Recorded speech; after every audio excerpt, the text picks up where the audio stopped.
La mandragore est sans doute une des plantes les plus mystérieuses et redoutées en sorcellerie. Sa racine, parfois semblable à une petite silhouette humaine, nourrit les légendes depuis l'Antiquité.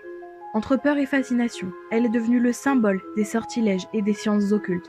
Dans les récits anciens, on croyait que la mandragore poussait là où les corps perdaient la vie. On raconte qu'au moment de l'arracher, la plante pousserait un cri, capable de tuer quiconque l'entendrait. Les grimoires racontent que posséder une racine de mandragore bien gardée dans sa maison assurerait richesse et chance. Elle agirait également comme une puissante amulette de fécondité.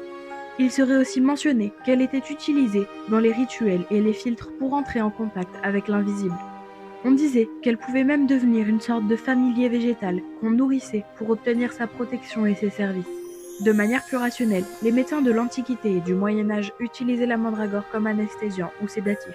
Mais elle était extrêmement toxique. Mal dosée, elle pouvait plonger dans un sommeil profond, provoquer des hallucinations ou même la mort.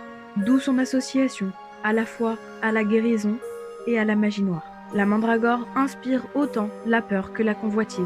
Pour se protéger de ses effets néfastes, les traditions recommandaient de ne jamais l'accueillir seule, de ne pas la déraciner directement, de tracer un cercle magique autour de la plante avant de l'approcher et de toujours la purifier avant de la conserver en la lavant au vin rouge et en l'enveloppant dans un linge blanc. La mandragore est une plante frontière entre la vie et la mort, le végétal et l'humain, le remède et le poison.